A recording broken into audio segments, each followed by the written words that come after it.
അരവിന്ദ് കെജ്രിവാൾ വീണ്ടും പിന്നിൽ പോയിരിക്കുന്നു. ഗൗതം ഒരു നിമിഷം തുടരുക. അരവിന്ദ് കെജ്രിവാളിന്റെ 250-280 വോട്ടിന്റെ ലീഡ് ഇപ്പോൾ വീണ്ടും പോയിരിക്കുന്നു. അവിടെ പർവേഷ് വർമ്മ വീണ്ടും മുന്നിലെത്തിയിരിക്കുന്നു. അരവിന്ദ് കെജ്രിവാൾ ശ്യാമിന്റെ ചോദ്യത്തിന് ഉത്തരം ഒരിക്കൽ കൂടി പിന്നിൽ പോയിരിക്കുന്നു 26 വോട്ടിന്. ഇനി ജീവൻ നിലനിർത്താനുള്ള, നേരത്തെ പറഞ്ഞവരുള്ള ചക്രശ്വാസം വലിച്ചുകൊണ്ടിരിക്കുമ്പോൾ വീണ്ടും ഒരിക്കൽ കൂടി പിന്നിൽ പോയിരിക്കുന്നു പർവേഷ് വർമ്മ. കനത്ത വെല്ലുവിളി ഉയർത്തിയിരിക്കുകയാണ് അരവിന്ദ് കെജ്രിവാളിന്.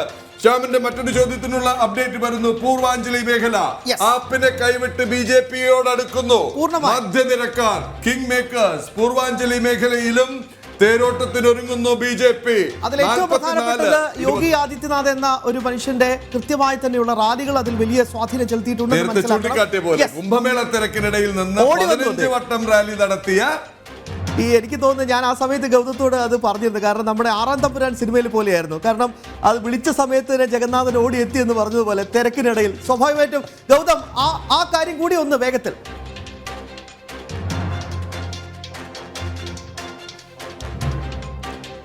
സമയം ഈ കുംഭമേള തിരക്കിനിടയിലും അദ്ദേഹം മഹാകുംഭമേളയ്ക്ക് നേതൃത്വം നൽകുകയാണ്. നമുക്കറിയാം യോഗി ആദിത്യനാഥ് ഉത്തർപ്രദേശ് മുഖ്യമന്ത്രി എന്നതിലുപരി അദ്ദേഹം ഒരു സന്യാസിയാണ്, ഗോരഖ്പൂർ പീഠാധീശനാണ്. അതിനാൽ സന്യാസിമാരുടെ സംഗമ ഭൂമിയാണ് കുംഭമേള. അതിന് നേതൃത്വം നൽകുന്ന ആ വലിയ തിരക്കിനിടയിലും അദ്ദേഹം ഡൽഹി നിയമസഭാ തെരഞ്ഞെടുപ്പിന്റെ കാര്യങ്ങൾ കൃത്യമായി മോണിറ്റർ ചെയ്യുകയും തെരഞ്ഞെടുപ്പ് പ്രചരണത്തിൽ പങ്കെടുക്കുകയും ഒക്കെ ചെയ്തിരുന്നു. അതിനാൽ യോഗി ആദിത്യനാഥിന്റെ ആ ഒരു സാന്നിധ്യവും ഈ നിയമസഭാ തെരഞ്ഞെടുപ്പിൽ ഡൽഹിയിൽ BJP-ക്ക് ഗുണം ചെയ്തു എന്നത് ഒരു ശ്രദ്ധേയമായ ഘടകമാണ്. ഒപ്പം ഏറ്റവും എടുത്തു പറയേണ്ട വളരെ ശ്രദ്ധേയമായ കാര്യം നേരത്തെ സൂചിപ്പിച്ച രാഷ്ട്രീയ സ്വയംസേവക സംഘം ഈ തവണ നടത്തിയിട്ടുള്ള ചില നിർണായകമായ ഇടപെടലാണ്. നമ്മൾ ജനം TV-യുടെ പ്രേക്ഷകർക്കായി പറയാം, ഒരുപക്ഷെ മറ്റൊരു മാധ്യമത്തിനും ഈ കണക്കുകളില്ല. ഈ കണക്ക് ആദ്യമായി ഒരു മാധ്യമം പറയുന്നു. 50,000 കുടുംബ സംഗമങ്ങളാണ് RSS ഈ നിയമസഭാ തെരഞ്ഞെടുപ്പ് കാലത്ത് രാജ്യതലസ്ഥാനത്ത് നടത്തിയത്. 1ഉം 2ഉം 1000-ഉമല്ല, 50,000 കുടുംബ സംഗമങ്ങൾ. അതായത് ചെറിയ ചെറിയ പോക്കറ്റുകളിൽ ഒരു ബൂത്തിൽ 20-ന് മുകളിൽ കുടുംബങ്ങളെ യോജിപ്പിച്ചുകൊണ്ടുള്ള ചെറിയ ചെറിയ മീറ്റിങ്ങുകൾ നടത്തി. അതിൽ കൃത്യമായി ഏതെങ്കിലും ഒരു പാർട്ടിക്ക് വോട്ട് ചെയ്യണമെന്നല്ല, മറിച്ച് എന്തിന് വോട്ട് ചെയ്യണം, അഴിമതിക്കാർക്കെതിരെ എന്തിന് വോട്ട് ചെയ്യണം, അല്ലെങ്കിൽ വോട്ട് ചെയ്തില്ലെങ്കിൽ നമ്മുടെ ജനാധിപത്യ സംവിധാനം എങ്ങനെയൊക്കെ തകരും എന്നതിനെ പറ്റിയുള്ള ചെറിയ ചെറിയ ക്ലാസ്സുകളാണ് നൽകിയത്. പക്ഷേ അത്തരം കുടുംബ സംഗമങ്ങൾ തീർച്ചയായും BJP-ക്ക് ഗുണം ചെയ്തു എന്ന് ഈ ഘട്ടത്തിൽ നമുക്ക് പറയേണ്ടി വരും. ഇത്തരത്തിൽ 50,000-ഓളം കുടുംബ മീറ്റിങ്ങുകൾ ഡൽഹിയിലെ ഓരോ നിയമസഭാ മണ്ഡലങ്ങളിലും രാഷ്ട്രീയ സ്വയംസേവക സംഘം നടത്തിയിരുന്നു. അത് ഒരിക്കൽ കൂടി പറയാം, അത് കൃത്യമായി ഏതെങ്കിലും ഒരു പാർട്ടിയെ സഹായിക്കുന്നു എന്നതിന് വേണ്ടിയിട്ടല്ല, മറിച്ച് ഓരോ സംസ്ഥാനങ്ങളിലും അടുത്ത കാലത്ത് ഈ വോട്ടിങ്ങിൽ. അത് മാത്രമല്ല ഗൗതം, ഈ പറയുന്ന ഈ കഷ്ടപ്പെട്ട ആളുകളെ ഒന്നും തെരഞ്ഞെടുപ്പിന് ശേഷം BJP വലിയ അധികാരത്തിലേക്ക് കടന്നു കഴിഞ്ഞാൽ ഇവരൊന്നും നമുക്ക് കാണാനും സാധിക്കില്ല. അതാണ് ഏറ്റവും പ്രധാനപ്പെട്ട കാര്യം. ഈ ഒരു ക്യാമറയ്ക്ക് മുന്നിൽ വരുന്നില്ല, അവര് കൃത്യമായി ഗൗതം പറഞ്ഞതാണ് ഏറ്റവും പ്രധാനപ്പെട്ട പോയിന്റ്. ഒരു രാഷ്ട്രീയ പാർട്ടിക്ക് വോട്ട് ചെയ്യണമെന്നല്ല അവർ പറയുന്നത്. തീർച്ചയായും വോട്ട് ചെയ്യാൻ പോകുമ്പോൾ മുന്നിട്ട് വെക്കേണ്ട ചില കാര്യങ്ങളുണ്ട്. അതിൽ അടിസ്ഥാനപരമായി ദേശീയത മുറുകെ പിടിക്കുന്ന ഒരു രാഷ്ട്രീയ കക്ഷിക്ക്, അല്ലെങ്കിൽ അത്തരത്തിൽ ചിന്താധാര മുന്നോട്ട് വയ്ക്കുന്ന ധൈര്യത്തോടുകൂടി പറയുന്ന ഒരു വ്യക്തിക്കായിരിക്കണം വോട്ട് ചെയ്യേണ്ടത് എന്നതാണ് ഏറ്റവും പ്രധാനപ്പെട്ട കാര്യം. ഹരിയാനയിൽ നമ്മളത് കണ്ടതാണ്, മഹാരാഷ്ട്രയിൽ നമ്മളത് കണ്ടതാണ്. ഗൗതം പറയുന്ന കണക്ക് വളരെ പ്രധാനപ്പെട്ടതാണ്. ഒരു മാധ്യമവും അത് പറയില്ല. 50,000-ത്തിലധികം കുടുംബയോഗങ്ങൾ, ചെറുതും വലുതുമായ കുടുംബയോഗങ്ങളാണ് നടത്തിയത്. ഇനി രണ്ടാമത്തെ കാര്യം, ഇപ്പോൾ BJP ആഘോഷം തുടങ്ങിയിട്ടുണ്ട്. കോൺഗ്രസിന്റെ ഒരു ആഘോഷം പൊട്ടിപ്പൊളിഞ്ഞത് നമ്മൾ നേരത്തെ ഹരിയാനയിൽ കണ്ടതാണ്.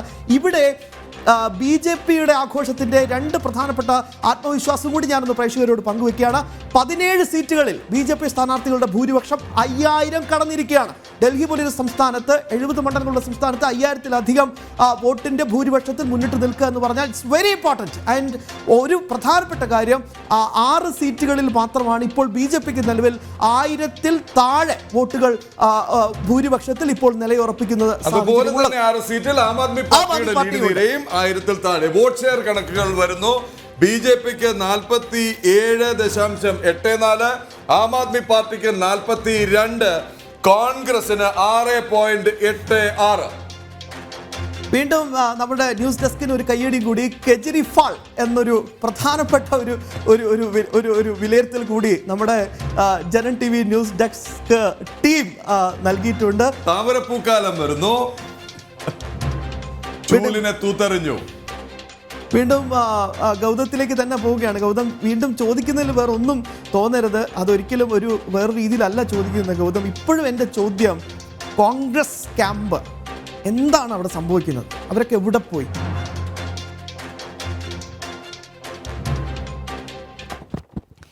ശ്യാമേ, ഇതിനകത്ത് വളരെ രസകരമായ ഒരു കാര്യം നമ്മൾ കാണാതെ പോകരുത്. പലപ്പോഴും സാധാരണ ഒരു രീതിയിൽ ചിന്തിക്കുകയാണെങ്കിൽ നമ്മൾ വിചാരിക്കും കോൺഗ്രസിനെ സംബന്ധിച്ചിടത്തോളം ഇത് വളരെ ദുഃഖകരമാണ്, അവർക്ക് ഒരു സീറ്റിൽ പോലും വിജയിക്കാൻ കഴിഞ്ഞിട്ടില്ല. പക്ഷേ വളരെ ശ്രദ്ധിക്കേണ്ട ഒരു കാര്യം, അവർ BJP-ക്കാരൊക്കെ സന്തോഷത്തിലാണ്. കാരണം ആം ആദ്മി പാർട്ടിയെ തകർക്കുക എന്നത് അവരുടെ ഏറ്റവും പ്രധാനപ്പെട്ട ലക്ഷ്യങ്ങളിൽ ഒന്നായിരുന്നു. കാരണം ഇന്ത്യ മുന്നണിക്കകത്ത് ആര് വെല്ലിയേട്ടനാകും എന്നത് സംബന്ധിച്ചുള്ള വലിയ മത്സരം നടക്കുകയാണ്. അതിനൊരു വെല്ലുവിളിയായിട്ട് നിന്നത് അരവിന്ദ് കെജ്രിവാൾ ഒരു ഭാഗത്തുണ്ടായിരുന്നു. കാരണം ഇന്ത്യൻ നാഷണൽ കോൺഗ്രസിന് നമ്മുടെ രാജ്യത്ത് 3 സംസ്ഥാനങ്ങളിൽ ഭരണമുള്ളൂ ഇപ്പോൾ. ആം ആദ്മി പാർട്ടിക്ക് 2 ഇടത്തുണ്ട്. അപ്പോൾ ആ 2-ൽ നിന്ന് 1-ആയി ചുരുങ്ങുന്നത് നെഹ്റു കുടുംബത്തിനും കോൺഗ്രസിനും ഒരർത്ഥത്തിൽ വലിയ ആശ്വാസമാണ്. കാരണം അവർക്ക് വീണ്ടും ഇന്ത്യ മുന്നണിയെ നയിക്കുന്ന മത്സരത്തിനകത്ത് ഒരാൾ ഇല്ലാണ്ടാവുകയാണ്. ഏതാണ്ട് ആം ആദ്മി രാഷ്ട്രീയം ഏതാണ്ട് അസ്തമിക്കുകയാണ്. അതിൻ്റെ സൂചനകളാണ് ഈ ലഭിക്കുന്നത്. ഒരുപക്ഷെ അരവിന്ദ് കെജ്രിവാളും അതീഷിയും ഒക്കെ കൂടി പരാജയപ്പെട്ട് കഴിഞ്ഞാൽ ഏതാണ്ട് ആ രാഷ്ട്രീയം സമ്പൂർണ്ണമായി തീർന്നു. മഹാരാഷ്ട്രയിൽ ഉദ്ധവ് താക്കറെയൊക്കെ തീർന്നതുപോലെ ഡൽഹിയിൽ അരവിന്ദ് കെജ്രിവാളും കൂട്ടരും ഒരു വഴിക്കാവും. അങ്ങനെ വരുമ്പോൾ കോൺഗ്രസിനെ സംബന്ധിച്ചിടത്തോളം നമ്മൾ കരുതും അവർ വളരെയധികം ദുഃഖത്തിലാണ്. പക്ഷേ കോൺഗ്രസിന്റെ നേതാക്കൾ മനസ്സിലകത്ത് വലിയ തോതിൽ സന്തോഷിക്കുന്നു എന്നാണ് എനിക്ക് മനസ്സിലാക്കാൻ സാധിക്കുന്നത്. പൊട്ടിക്കൊണ്ടേയിരിക്കുന്നു എന്നാണ് ഗൗതം പറയുന്നത്. മറ്റൊന്നു കൂടി ഇതിനോട് ചേർത്ത് ഇപ്പോൾ ഗൗതം പറഞ്ഞത് ആം ആദ്മി രാഷ്ട്രീയം അസ്തമിക്കുന്നു എന്ന് പറഞ്ഞതിനപ്പുറം മറ്റൊന്ന്, ഇപ്പോഴും 27 എന്ന ഒട്ടും കുറവല്ലാത്ത ഒരു സംഖ്യ സീറ്റിൽ ആം ആദ്മി മുന്നിട്ട് നിൽക്കുമ്പോൾ തെരഞ്ഞെടുപ്പിന് ശേഷം അധികാരം നഷ്ടപ്പെട്ട അരവിന്ദ് കെജ്രിവാളിനോടൊപ്പം എത്ര പേർ നിൽക്കും? അധികാരമില്ലാത്ത ആം ആദ്മി പാർട്ടിയിൽ എത്ര പേർ ഉറച്ചു നിൽക്കും? ഇത് മുന്നിൽ കണ്ടല്ലേ മുൻകൂർ ജാമ്യം എടുത്തത് കുതിര കച്ചവടം എന്നുള്ളത്. തെരഞ്ഞെടുപ്പിന് മുമ്പേ അവർ ഇറങ്ങിയിരുന്നു 8 പേർ. തെരഞ്ഞെടുപ്പിന് ശേഷം 27, 26, 25 MLA-മാരെ ജയിപ്പിച്ചാൽ അവരിൽ എത്ര പേർ അരവിന്ദ് കെജ്രിവാളിനെ അംഗീകരിക്കാൻ തയ്യാറാകും? ഭരണമുള്ളത് കൊണ്ട് മാത്രം, അധികാരമുള്ളത് കൊണ്ട് മാത്രം നിവൃത്തിയില്ലാതെ ഒപ്പം നിന്നവർ എത്ര പേർ ഇനി ഒപ്പം ഉണ്ടാകും എന്നുള്ള വലിയ ചോദ്യം. BJP-ക്ക് വേണ്ട, BJP-ക്ക് ഭരിക്കാൻ വേണ്ട എണ്ണം. പക്ഷേ ആം ആദ്മി പാർട്ടിയുടെ ഭാവി വളരെ കൃത്യമായി. തീർച്ചയായും ഇതിന് ഏറ്റവും വലിയ സൂചന നമ്മൾ തെരഞ്ഞെടുപ്പിന്റെ ഏകദേശം 2 ദിവസം മുമ്പ് കണ്ടതാണ്. 8 MLA-മാരാണ് കെജ്രിവാളിനെ നഖശിഖാന്തം എതിർത്തുകൊണ്ട് വിമർശിച്ചുകൊണ്ട് പാർട്ടിയിൽ നിന്ന് ഇറങ്ങിപ്പോയത്. ഇത് അത് കൃത്യമായി തന്നെ നമ്മൾ നിരീക്ഷിക്കേണ്ടതാണ്. ആം ആദ്മി പാർട്ടി വലിയ രീതിയിൽ ഒരു ക്ലീൻ സ്വീപ്പ് ഒക്കെ നടത്തി നിൽക്കുന്ന സമയത്ത് പോലും പാർട്ടിക്കുള്ളിൽ വലിയ രീതിയിലുള്ള പ്രശ്നങ്ങൾ ഉണ്ടായിരുന്നു. യോഗേന്ദ്ര യാദവിനെ പോലെയുള്ള ആളുകളൊക്കെ കെജ്രിവാളിനെ ഫോക്കസ് ചെയ്ത് വിമർശനം ഉന്നയിച്ചിട്ടാണ് ഇറങ്ങിപ്പോയത്. ആലോചിച്ച് നോക്കണം. അപ്പോൾ കെജ്രിവാൾ എന്ന ഫോക്കസ്, ഞാൻ വീണ്ടും എൻ്റെ പോയിന്റ് അതിലേക്കാണ് വരുന്നത്. കാരണം എന്തുകൊണ്ട് ഇവിടെ ആം ആദ്മി പാർട്ടിയോ അല്ലെങ്കിൽ BJP-യോ എന്നതിനുപരി കെജ്രിവാൾ എന്നൊരു ഫോക്കസിലേക്കാണ് പോകേണ്ടത്? കാരണം ആ കെജ്രിവാളാണ് ഈ കാലത്തോളം ഏതൊക്കെ രീതിയിലാണ്, എങ്ങനെയൊക്കെയാണ് കാര്യങ്ങൾ മുന്നോട്ട് കൊണ്ടുപോയിക്കൊണ്ടിരുന്നത് എന്നതൊക്കെ വെച്ച് നോക്കുകയാണെങ്കിൽ കെജ്രിവാൾ എന്ന വ്യക്തിയിൽ ഫോക്കസ് ചെയ്തിട്ടാണ് നമുക്ക് ഈ റിസൾട്ടിനെ വിലയിരുത്തേണ്ടത്.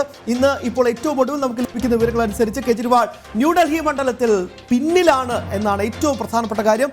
കെജ്രിവാളും നിലവിലെ മുഖ്യമന്ത്രി അതിഷിയും തമ്മിലാണ് ഇപ്പോൾ പിന്നിൽ ആരാണ് ഏറ്റവും കൂടുതൽ പോകുക എന്ന ഒരു മത്സരം നടക്കുന്നതെന്നാണ് മനസ്സിലാക്കാൻ സാധിക്കുന്നത്. എന്തായാലും 7 സീറ്റിൽ മാത്രമാണ് ഇപ്പോൾ 1000-ൽ കുറവ് ഭൂരിപക്ഷത്തിൽ ഇപ്പോൾ സ്ഥാനാർത്ഥികൾ മുന്നിട്ട് നിൽക്കുന്നത്. ഏതാണ്ട് ചിത്രം നമുക്ക് വ്യക്തമായി തന്നെ വേണം മനസ്സിലാക്കാൻ. നമുക്കൊന്ന് ആശ്വസിക്കാം.